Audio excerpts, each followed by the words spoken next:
শিক্ষার্থীবৃন্দ, কেমন আছো তোমরা? আশা করছি এই প্রতিকূল পরিস্থিতির মধ্যেও তোমরা ভালো আছো, নিরাপদে আছো। আমি চামেলি নার্গিস, সহকারী অধ্যাপক, বাংলা বিভাগ, মাইলস্টোন কলেজ। শিক্ষার্থীবৃন্দ, আমাদের আজকের অনলাইন ক্লাসের আলোচ্য বিষয় বাংলা বানানের নিয়ম।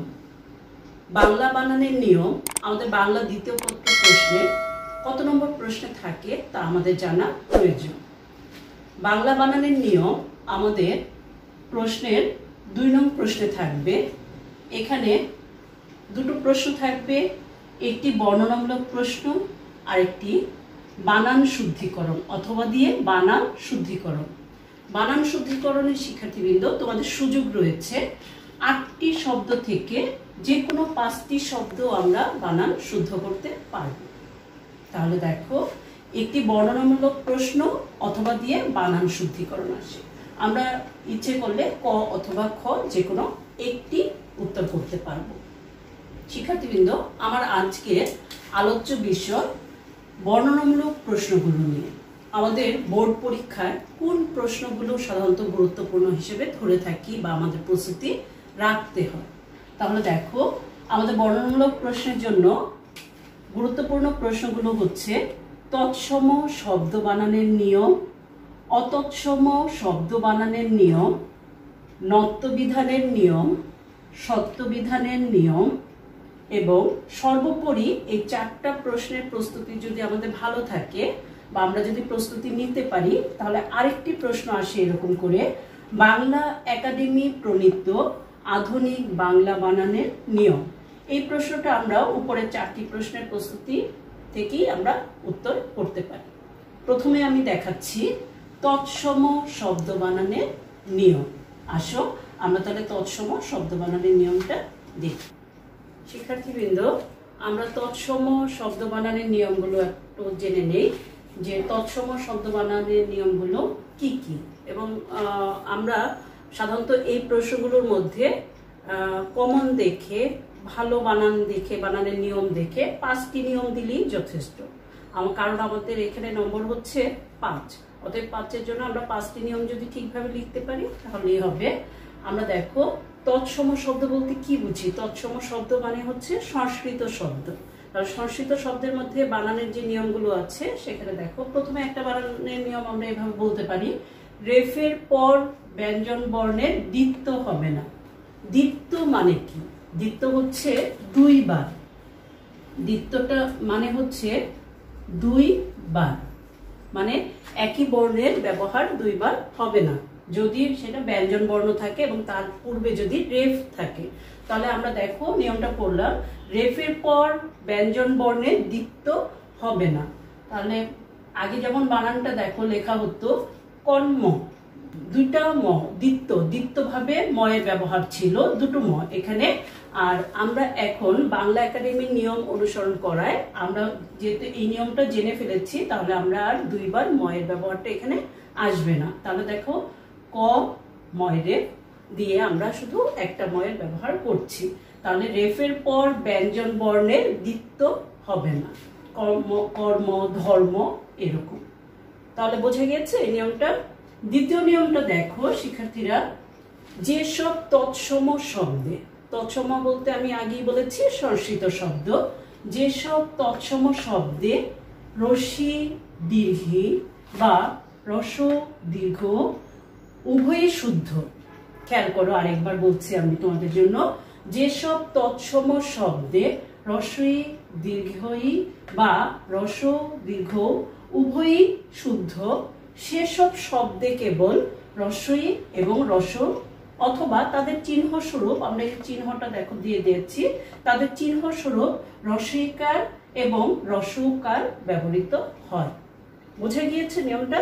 আমি আরেকবার বলছি, যেসব তৎসম শব্দে রসই দীর্ঘই কিংবা রস দীর্ঘ উভয়ই শুদ্ধ, উভয়ভাবেই লেখা যায়, কিন্তু বাংলা একাডেমির নিয়ম অনুসরণ করতে গিয়ে আমরা এখন কেবল রসইকার বা রসৌকার দিয়ে ব্যবহার করব। এটাই হচ্ছে এই নিয়মটা। তাহলে দেখো, আমি দেখিয়ে দিয়েছি যে আগে দেখো আমরা এই বানানগুলো এভাবে লিখতাম কিনা। লিখতাম না, দেখো, কিংবদন্তি, পদবী, এগুলো দীর্ঘিকার ব্যবহার করতাম আমরা, কিন্তু এখন আমরা দীর্ঘইকার ব্যবহার করছি না, এখন আমরা হ্রস্বইকার দিয়ে ব্যবহার করছি। দেখো কিংবদন্তি, পদবী, তোমরা এর আগেও পারিভাষিক শব্দ পড়েছো, পারিভাষিক শব্দ পড়ে তোমরা পরীক্ষাও দিয়েছো। লিজেন্ড একটা শব্দ আছে, সেই লিজেন্ড শব্দের বাংলা পারিভাষিক শব্দ হচ্ছে কিংবদন্তি। সেখানে যদি দেখো যে কিংবদন্তির বানানে যদি এখনো তোমরা দীর্ঘইকার ব্যবহার করো, কোনো কোনো এক্সামিনার আছেন যে হ্যাঁ এটাকে ভুল নাও ধরতে পারেন, তবে ভুল ধরাটাই বিবেচ্য হবে, কারণ আমরা নিয়মটা শিখছি যে আমরা হ্রস্বইকার এবং হ্রস্বকার ব্যবহার করব, তাহলে আমরা সবসময় হ্রস্বইকার দিয়ে লিখব। তাহলে কিংবদন্তি, পদবী। তৃতীয় একটি নিয়ম দেখাচ্ছি, দেখো সন্ধির ক্ষেত্রে। সন্ধি, আমরা তো সন্ধি ভাঙতে পারি, ধ্বনির মিলনকে সন্ধি বলে। সন্ধির ক্ষেত্রে ক, খ, গ, ঘ, চারটা বর্ণের কথা মনে রাখবে। ক, খ, গ, ঘ যদি পরে থাকে, তার পূর্বে যদি ম থাকে, সেটাই বলা হয়েছে ক, খ, গ, ঘ পরে থাকলে পূর্বপদে অন্তঃস্থিত ময়ের স্থানে, ময়ের স্থানে সবসময় কি ব্যবহৃত হবে? অনুস্বার ব্যবহৃত হবে। অনুস্বার, এই দেখো অনুস্বার আমরা এইভাবে লিখে থাকি, অনুস্বার চিহ্নটা দেওয়া হয়েছে, তাহলে সেই ময়ের স্থানে সবসময় অনুস্বার ব্যবহৃত হবে। যেমন অহম যোগ কার, অহংকার, এখানে দেখো পূর্বে আছে ম, তারপরে আছে ক। আমাদের নিয়মটাই ছিল যে ক, খ, গ, ঘ, তাহলে আমরা একটা পেয়েছি ক, তাহলে ক আছে, তার পূর্বে ম আছে, তাহলে সেই পূর্বের ময়ের স্থানে এখন আমাদের বানানে কি হয়ে গেল? অনুস্বার। দেখো মটা থাকলো না আমাদের, ঠিক আছে, এই ময়ের জায়গায় আমাদের কি হয়ে গেল? অনুস্বার হয়ে গেল। ঠিক একই রকম ভাবে সমযোগ গীত, সঙ্গীত। এখন দেখো পরবর্তীতে আছে গ, এই যে দেখো এই চারটার একটা আছে গ, সেই গ এর পূর্বে আছে আমাদের ম, তাহলে সেই ময়ের স্থানে আমাদের কি হয়ে যাবে? যে আমাদের নিয়ম অনুযায়ী ময়ের স্থানে আমাদের অনুস্বার হয়ে যাবে। তাহলে এই যে দেখো সমযোগ গীত, সঙ্গীত। তাহলে শিক্ষার্থীরা দেখো যে আমাদের নিয়মটা সন্ধির ক্ষেত্রে ক, খ, গ, ঘ পরে থাকলে পূর্বপদের ময়ের স্থানে সবসময় কি হবে? অনুস্বার ব্যবহৃত হবে। শিক্ষার্থীরা 4 নম্বর নিয়মে আমরা দেখব, দেখো সংস্কৃত ইন প্রত্যয়ান্ত দীর্ঘইকারান্ত রূপ সমাসবদ্ধ হলে সেক্ষেত্রে দীর্ঘইকারের স্থানে হ্রস্বইকার ব্যবহৃত হয়। এই নিয়মটা বুঝতে পারলে কিনা দেখো, আমাদের তো নিয়মগুলো আমরা সংস্কৃত শব্দের বা তৎসম শব্দে শিখছি। সংস্কৃত শব্দগুলোর মধ্যে বা তৎসম শব্দগুলোকে যদি ইন প্রত্যয় বা দীর্ঘই প্রত্যয় দিয়ে ভাঙানো হয় শব্দগুলো, সেই দীর্ঘই প্রত্যয় দেওয়া শব্দগুলো যখন সমাসবদ্ধ হয়ে যায়, প্রথমে প্রত্যয়ান্ত শব্দ, তারপরে সেই প্রত্যয়ান্ত শব্দগুলো যখন সমাসবদ্ধ হয়ে যাবে, তখন সেখানে হ্রস্বইকার ব্যবহৃত হবে। দেখো আমি প্রথমে উদাহরণ দিয়েছি প্রাণী, গুণী। এই প্রাণী আর গুণী তোমাদের একটু আমি ভাঙিয়ে দেখাচ্ছি পাশে। দেখো প্রাণ যোগ দীর্ঘই কিংবা ইন, যে কোনো একটা প্রত্যয় দিয়ে আমরা ভাঙাতে পারি, হয় দীর্ঘই কিংবা ইন। তাহলে এটাই বলেছে সংস্কৃত ইন প্রত্যয়ান্ত শব্দ, তাহলে প্রাণী শব্দটা ইন প্রত্যয়ান্ত শব্দ। ইন প্রত্যয়ান্ত শব্দ যখন আবার সমাসবদ্ধ হবে, সমাসবদ্ধ হয়েছে এই যে এখানে প্রাণী জগৎ, এটা প্রত্যয়ান্ত শব্দ, প্রত্যয়যোগের শব্দ, আর এটা হচ্ছে সমাসবদ্ধ শব্দ। তাহলে এই প্রত্যয়যোগের শব্দটা যখন সমাসবদ্ধ হবে, শুধু প্রত্যয়যোগের শব্দ না, ইন প্রত্যয়ান্ত শব্দ, এই যে ইন যোগ করে আমরা এই শব্দটা পেয়েছি প্রাণী। তাহলে এই শব্দটা যখন আবার সমাসবদ্ধ হবে, সেই সমাসবদ্ধ শব্দটা কি হয়ে যাবে? দীর্ঘইকারের জায়গায়, এই দেখো দীর্ঘইকারের স্থানে হ্রস্বইকার ব্যবহৃত হবে। তাহলে এই যে যেখানে দীর্ঘইকার ছিল, সেই দীর্ঘইকারের জায়গায় আমরা কি পেয়েছি? হ্রস্বইকার পেয়েছি। বুঝে গিয়েছে? তাহলে সংস্কৃত ইন প্রত্যয়ান্ত শব্দ দীর্ঘইকারের রূপ সমাসবদ্ধ হলে হ্রস্বইকার ব্যবহৃত হয়, দীর্ঘইকারের স্থানে হ্রস্বইকার ব্যবহৃত হয়। ঠিক একই রকম ভাবে গুণী, গুণী বানানটা যখন ছিল তখন দীর্ঘইকার ছিল। কেন? আবার ভাঙিয়ে দেখাচ্ছি তোমাদের। দেখো গুণ যোগ দীর্ঘী বা ইন, এই যে ইন প্রত্যয়ান্ত শব্দ, গুণ যোগ ইন সমান গুণী, তাহলে ইন প্রত্যন্ত বা দীর্ঘই প্রত্যন্ত শব্দ। তাহলে দীর্ঘইকারের স্থানে এটা যখন সমাসবদ্ধ হয়ে গেল, গুণীজন, গুণীজন, গুণীজন সমাস, প্রাণীর জগৎ বা প্রাণীদের জগৎ, প্রাণী জগৎ, হ্যাঁ, এগুলো সবই সমাসবদ্ধ শব্দ। তাহলে এই সমাসবদ্ধ যখন হয়ে যাবে তখন দীর্ঘইকারের স্থানে হ্রস্বইকার ব্যবহৃত হবে। বুঝে গিয়েছে না নিয়মটা? তাহলে 5 নম্বর নিয়মটা দেখো। 5 নম্বর নিয়মটা হচ্ছে শব্দের শেষে, একটা শব্দের শেষে আমরা বিসর্গ চিহ্ন বর্জন করব, বিসর্গ চিহ্ন বাদ দিব, ব্যবহার করব না। দেখো শব্দের মাঝের বিসর্গগুলো আমরা বাদ দিতে পারি না, কারণ বিসর্গের একটা ব্যবহার আছে এবং কার্যকারিতা আছে, কিন্তু শব্দের শেষে বিসর্গ চিহ্ন, যেমন আগে লেখা হতো প্রধানত্ব, প্রধানত্বর পরে দেখো একটা বিসর্গ দেওয়া হতো, কার্যত, কার্যতর পরে একটা বিসর্গ দেওয়া হতো। কিন্তু এই বিসর্গটা যদি আমরা নাও দেই, এই যে দেখো আমি দিয়ে রেখেছি, আমরা যদি নাও দিই তাহলে এটার কোনো ক্ষতি হচ্ছে না। এই কারণে বাংলা একাডেমি নিয়মটাই বলে দিয়েছে যে শব্দের শেষে বিসর্গ চিহ্ন বর্জন করতে হবে বা বাদ দিতে হবে।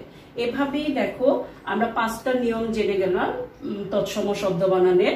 তো তৎসম শব্দ বানানের নিয়মটা বোর্ড পরীক্ষায় আসে, প্রায় সময় আসে, আমাদের এই প্রস্তুতিটা রাখতে হবে। এরকম আমরা 5টা নিয়ম এরকম করে লিখে এবং তার সাথে করে উদাহরণ দিতে ভুলবা না, উদাহরণ দিবা, প্রত্যেকটার জন্য 2টো একটি করে অবশ্যই উদাহরণ দিতে হবে।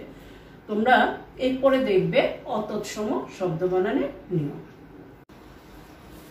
অতৎসম শব্দ বানানের নিয়ম, অতৎসম শব্দ বানানের নিয়মে আমরা 5টি নিয়ম দেখব। দেখো, সকল অতৎসম শব্দে অর্থাৎ তদ্ভব, দেশি, বিদেশি, মিশ্র শব্দে, আমরা অতৎসম শব্দ বলতেই বুঝি তদ্ভব, দেশি, বিদেশি, মিশ্র শব্দ।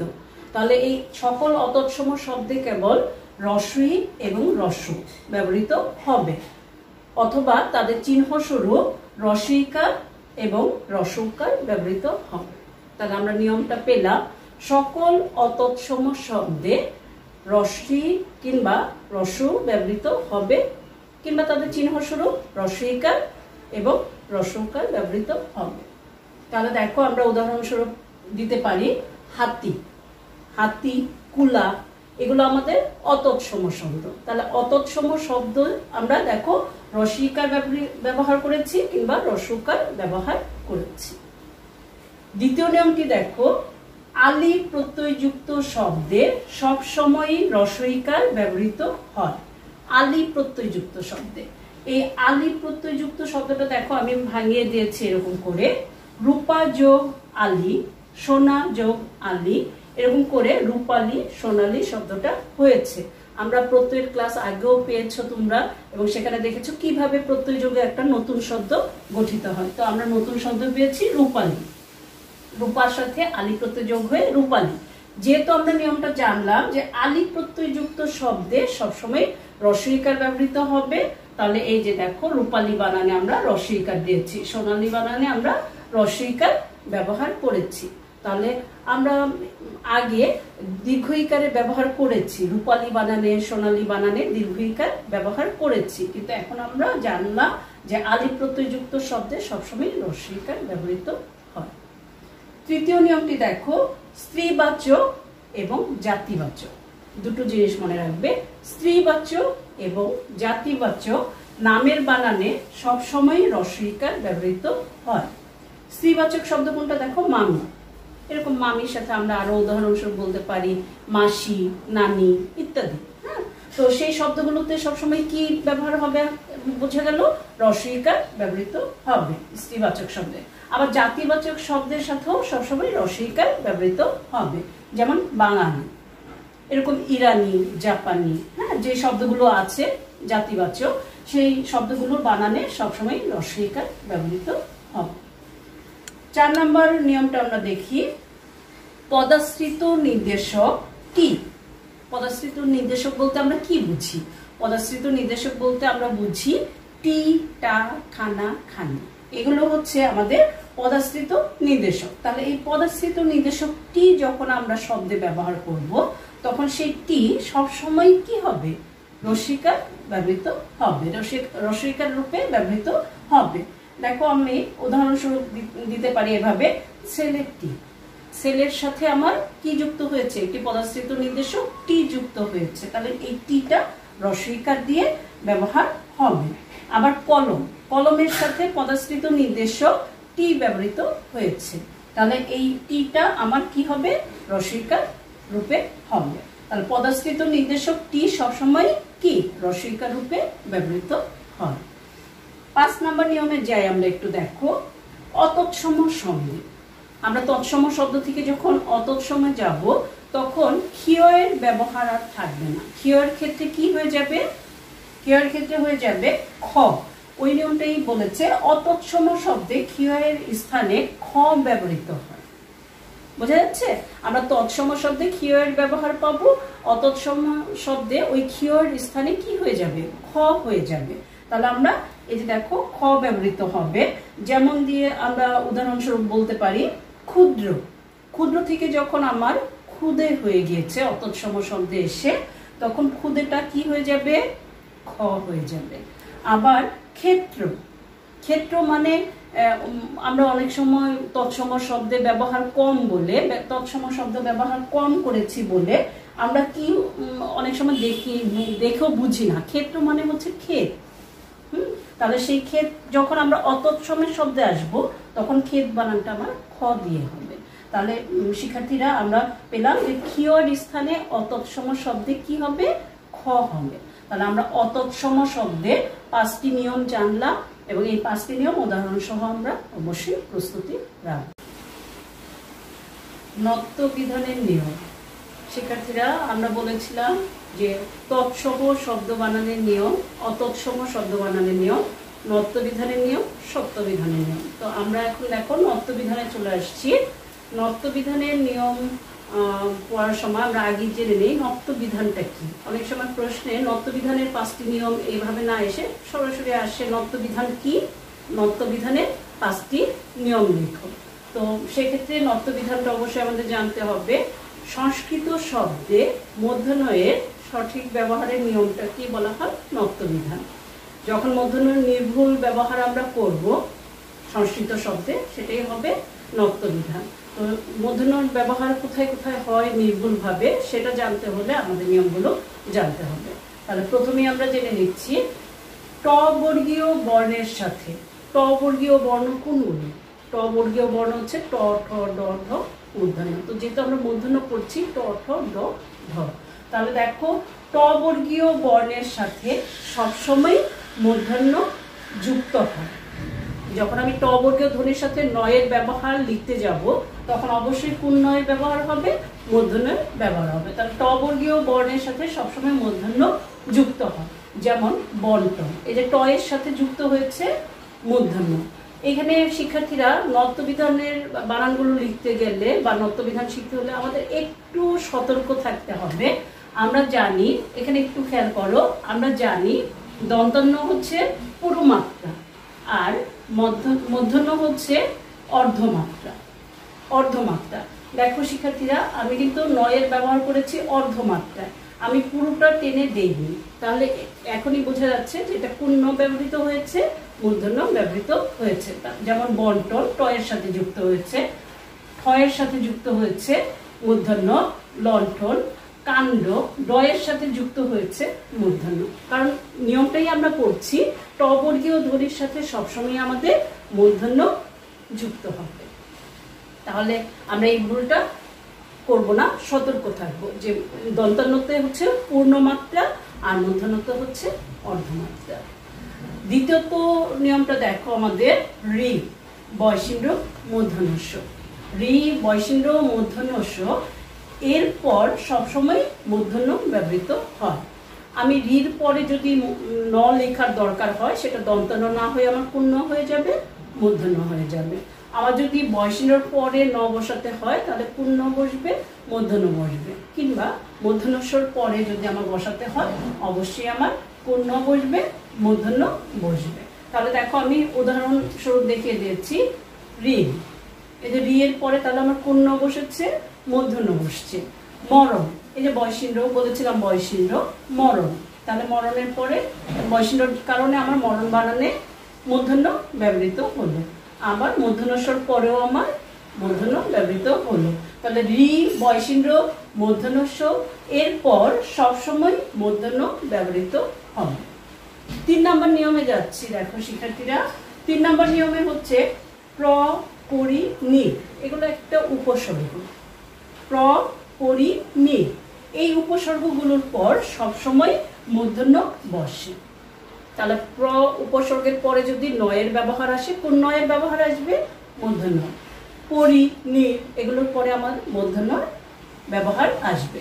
যেমন দেখো প্রণব, আমরা একটু খেয়াল করি শিক্ষার্থীরা, যখন আমরা শুধু নয় লিখি, নয়, নেই, না, এই নেতিবাচক অব্যয়, তাহলে যখন আমরা শুধু নয় লিখি তখন আমাদের নয়টা কি?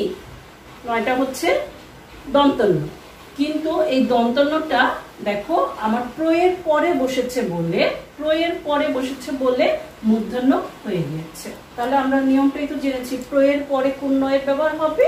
মূর্ধন্য ব্যবহার হবে। ঠিক একইভাবে দেখো নীর, এই যে নীরের পরে বলেছি, তাহলে নীরের পরে আমার কি হবে? মূর্ধন্যর ব্যবহার হবে। পরি, পরির পরে আমার দেখো মূর্ধন্যর ব্যবহার হয়েছে। তাহলে প্র, পরি, নীর, এই উপসর্গগুলো অবশ্যই আমাদের মনে রাখতে হবে। এই উপসর্গগুলোর পরে আমাদের কি হবে? আমাদের মূর্ধন্য বসবে। 4 নম্বর নিয়মে দেখো, এটা একটু ভালো করে খেয়াল করতে হবে। আমরা আগেও বলেছি, এখনো আবার বলছি, যে একটা বিষয় থেকে যখন আমরা আরেকটা বিষয়ে যাব, তখন ওই আগের বিষয়গুলো মাথা থেকে ঝেড়ে ফেললে হবে না। ওই বিষয়গুলো আমাদের মাথায় রাখতে হবে। কেন? প্রত্যেকটা বিষয়ের সাথে প্রত্যেকটা বিষয় সম্পর্কযুক্ত। আমরা প্রত্যয়ের ব্যবহার পাচ্ছি, আমরা সন্ধির ব্যবহার পাচ্ছি, অতএব আমাদের কিন্তু এগুলো খুব ভালো করে খেয়াল করতে হবে। প্রত্যয়ের ক্লাস যেহেতু আগে পেয়েছো, সেই কারণে বলছি। পর, পার, চন্দ্র, নার, রাম, উত্তর, রবীন্দ্র, এই শব্দগুলো একটু খেয়াল করো।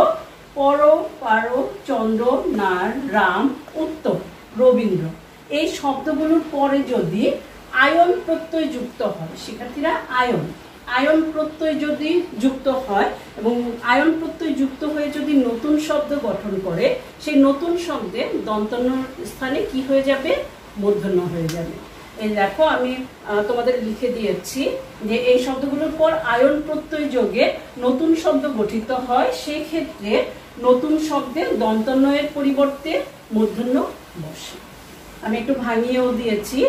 রাম যোগ আয়ন, দেখো এখানে একটু ভালো করে খেয়াল করো। আয়ন বানানে দন্তন্য ছিল, আয়ন বানানটা দন্তন্য ছিল, কিন্তু যখন নতুন শব্দ হলো রামায়ণ, তখন দেখো রামায়ণে আমাদের মূর্ধন্য হয়েছে। ওই নিয়মটাই বলেছে যে এই শব্দগুলোর পরে যদি আয়ন প্রত্যয় যুক্ত হয়, তাহলে সেই নতুন শব্দে মূর্ধন্য বসে। ঠিক পরেরটাও তাই। উত্তর যোগ আয়ন বানানে দন্তন্য ছিল, কিন্তু যখন আমরা উত্তরায়ণ লিখছি, তখন উত্তরায়ণ বানানে আমার মূর্ধন্য হলো। শিক্ষার্থীরা ভালো করে খেয়াল করবে। আর এক্ষেত্রে আরেকটি কথা বলে নেই, যে তোমাদের যে যখন তোমরা কোনো অনলাইন ক্লাস পাবে, অনলাইন ক্লাসের ভিডিও পাবে, তোমরা খালি দেখাই না, সেগুলো খাতায় চর্চা করবা, খাতায় লিখে ফেলবা। খাতায় হচ্ছে পার্মানেন্টভাবে তোমাদের থাকলো। আর আমরা যখন সরাসরি প্রাতিষ্ঠানিক ক্লাস নেই, তখন কিন্তু তোমাদেরকে সামনে বসিয়েই আমরা কিন্তু এগুলো লিখিয়ে ফেলি। খাতায় অবশ্যই খাতার মধ্যে এগুলো সব তুলে ফেলবে। 5 নম্বর নিয়মটা দেখো, বাংলা ক্রিয়াপদের অন্তঃস্থিত দন্তন্য। ক্রিয়াপদের মধ্যে যদি কোনো দন্তন্যর ব্যবহার থাকে, তাহলে সেই দন্তন্যই থাকবে, সেই ক্ষেত্রে কিন্তু মূর্ধন্য হবে না। একটি বানান আমি দেখাচ্ছি, মারেন, করেন বা ধরেন, এই ধরনের। এখানে একটু আমরা যদি খেয়াল করি, এই জায়গাটায় চলে যাই, 2 নম্বর নিয়মে আমরা একটু চলে যাই। শিক্ষার্থীরা আমরা বলেছিলাম রি বয়সিন্দ্র মূর্ধন্যস্বর পরে সবসময় মূর্ধন্য বসে, সবসময় বলেছিলাম। কিন্তু দেখো এই যে ব্যতিক্রম হয়ে আসছে, যদি পদটি ক্রিয়াপদ থাকে, যদি ক্রিয়াপদ হয়, এই যে মারেন, করেন, ধরেন, এগুলো কি আমাদের একটা ক্রিয়াপদ। তাহলে সেই ক্রিয়াপদে দেখো বয়সিন্দ্রর পরে ন বসছে। এই যে বয়সিন্দ্রর পরে যেমন করে এখানে বসেছিল, বয়সিন্দ্রর পরে ন বসছে, কিন্তু এই ন কিন্তু মূর্ধন্য হচ্ছে না, কারণ নিয়মটাই হচ্ছে ক্রিয়াপদের অন্তঃস্থিত দন্তন্য সবসময় দন্তন্যই থাকবে, পরিবর্তিত হবে না। শিক্ষার্থীরা বোঝাতে পেরেছি আমি? তাহলে ক্রিয়াপদে কখনোই মূর্ধন্য হবে না, দন্তন্যই হবে। তাহলে আমরা নত্যবিধানের 5টি নিয়ম পেলাম। এভাবে 5টি নিয়ম আমরা অবশ্যই উদাহরণ সহ খাতায় লিখে ফেলব। শিক্ষার্থীরা, সত্যবিধানের নিয়ম। সত্যবিধানের নিয়মও ঠিক একইভাবে নত্যবিধানের নিয়মের মতো। নত্যবিধানে আমরা কি জেনেছিলাম? যে সংস্কৃত বা তৎসম শব্দে মূর্ধন্যের নির্ভুলভাবে ব্যবহারের নিয়মটাকে বলা হয় নত্যবিধান। তাহলে সত্যবিধানের ক্ষেত্রেও একই রকম, যে সংস্কৃত বা তৎসম শব্দে মূর্ধন্যস্বরের ঠিক বা নির্ভুলভাবে ব্যবহারের নিয়মটাই হচ্ছে সত্যবিধান। তাহলে সত্যবিধান কি যদি আসে আমরা ঠিক এইভাবে বলে নিব। এরপরে হচ্ছে সত্যবিধানের 5টি নিয়ম দেখাবো। প্রথমত, ট বর্গীয় বর্ণের সাথে সবসময় মূর্ধন্যস্ব ব্যবহৃত হয়। ট বর্গীয়, এই নিয়মটা আমরা নত্যবিধানেও পড়েছি ঠিক একইভাবে, যে ট বর্গীয় বর্ণের সাথে কি যুক্ত হবে? মূর্ধন্য যুক্ত হবে। আর সত্যবিধানের ক্ষেত্রে তোমরা লিখবে ট বর্গীয় ধ্বনির সাথে সবসময় মূর্ধন্যস্ব যুক্ত হবে। দেখো, এই যে ট এর সাথে যুক্ত হয়েছে কষ্ট, ট এর সাথে যুক্ত হয়েছে না? তাহলে কোন স যুক্ত হবে? মূর্ধন্যস্ব যুক্ত হবে। তাহলে ট বর্গীয় ধ্বনির সাথে আমরা মূর্ধন্যস্ব ব্যবহার করেছি। পরে ট, দেখো ঠ এর সাথে, ঠ আমরা জানি যে ট বর্গীয় ধ্বনি, তাহলে ঠ এর সাথে যুক্ত হয়েছে মূর্ধন্যস্ব, কাষ্ঠ। কাষ্ঠ মানে কাঠ। তাহলে কষ্ট, কাষ্ঠ, ওষ্ঠ, এগুলো সবই হচ্ছে আমাদের মূর্ধন্যস্ব দিয়ে যুক্ত হবে। তাহলে ট বর্গীয় বর্ণের সাথে সবসময় কোন স যুক্ত হবে? মূর্ধন্যস্ব যুক্ত হবে। দ্বিতীয়ত, এই নিয়মটাও আমরা নত্যবিধানে পড়েছি। নত্যবিধানে পড়েছি না? দেখো, রি বয়সিন্দ্র এবং রেফের পর সবসময় মূর্ধন্যস্ব ব্যবহৃত হবে। রি বয়সিন্দ্র এবং রেফের পর সবসময় কি বসবে? মূর্ধন্যস্ব বসবে। যেমন দেখো, ঋষি, রি এর পরে ঋষি। বর্ষা, রেফের পরে তাহলে কোন স হয়েছে? মূর্ধন্যস্ব হয়েছে। তাহলে আমরা যখনই এই 3টি বিষয় আসবে আমাদের কাছে, রি, বয়সিন্দ্র, রেফ, সবসময় আমরা মূর্ধন্যস্ব ব্যবহার করব। আরেকটা নিয়ম দেখো 3 নম্বরে, রস্বইকারান্ত এবং রস্বকারান্ত। রস্বইকার দিয়ে কিংবা রস্বকার দিয়ে যে উপসর্গগুলো আছে সেই উপসর্গের পর কতগুলো ধাতুতে মূর্ধন্যস্ব ব্যবহৃত হয়। এখানে দেখো উদাহরণস্বরূপ আসছে অভি যোগ শেখ। অভিটা কি? রস্বইকারান্ত উপসর্গ। অনু যোগ সব, সবটা ধাতু, শেখটা ধাতু। আর এগুলো দেখো, একটা রস্বইকারান্ত উপসর্গ আর একটা রস্বকারান্ত উপসর্গ। কিন্তু যখন দেখো ধাতু ছিল তখন দন্তস্ব থাকলো, আমরা বানানে গিয়ে কি পেলাম? মূর্ধন্যস্ব পেলাম। অভিষেক, অনুষদ, এগুলো। তাহলে তোমার সেটাই বলা হয়েছে, রস্বইকারান্ত বা রস্বকারান্ত উপসর্গের পর কতগুলো ধাতুতে কি হয়? মূর্ধন্যস্ব ব্যবহৃত হয়। 4 নম্বর নিয়মটা দেখো, আমরা তো সংস্কৃতের বানান করছি, কারণ আমরা মূর্ধন্যস্ব বলতেই হচ্ছে, সত্যবিধান বলতেই আমরা কি?